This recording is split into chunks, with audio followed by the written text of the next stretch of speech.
Well, this is going to be a review on the Vevor solar shower tube, and it's made of aluminum and it comes with a bunch of cool accessories. So this shower tube is incredibly effective at heating the water. You can see that it's only noon and it's 115 degrees already in the sun. It's a warm day, it's like 80 degrees out. So this is much hotter and much faster than any ABS tube that I've done. It comes with some accessories. It comes with this faucet. It comes with these two spray nozzles. One has a quick release and one has, they give you a quick release coupling. And then it comes with this flex hose. But the flex hose can't be used if you use hose thread adapters. And the larger spray nozzle has multiple settings. So if you don't have a shower setup, this is a nice collection because it comes with all these accessories. The downfall is the tube needs to be pressurized for these things to work. My gravity feed shower head works fine though. The threads, unfortunately, they're all British threads, so it's hard to get parts in the US. I put on hose adapters so that I can put all my accessories on. The first valves they sent that came with it, they were rusting. I was rather surprised when I saw this orange water coming out of the tube. Turns out the valves were rusting, and this is the new one that they sent on the right side. So this is the adapter I bought. It takes faucet threads and converts them to hose threads so that I could screw this onto the tube. So I wrote to them and they sent me some new valves. And I haven't had any rust since. It also comes with a thermometer on the outside that kind of gives you a general idea of what the temperature is. So I just picked up a 3-pack of these and they seem to be a lot more specific about what the actual temperature is. It has a tire valve fitting there so that you can pressurize this tube. I can pump it up to like 40 pounds. Well, actually it kicks off before 40 pounds, but I set my pump to 40 pounds and I can fill that thing and have constant pressure. There's the fill valve, also British threads. It comes with this rubber attachment that you can put anywhere along the length of this tube, and that is great for holding a shower head. It doesn't come with the shower head, that's my shower head.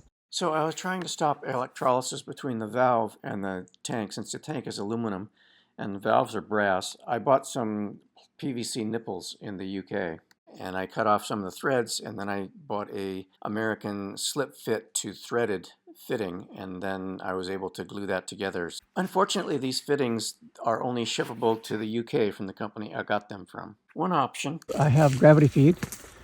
This is a 20-foot clear plastic hose that I have added the shower head and the shutoff valve that I took off of one of those black plastic solar shower bags. This is a great gravity feed shower. It actually does a great job. And lastly, I'll show you the shower tube with a tire pump on it, pressurizing the tube to give it good pressure. So this is the shower tube being pressurized, and then with a regular standard shower head. There we go. So we've got great water pressure there. And that's my shower head in the back of this tube.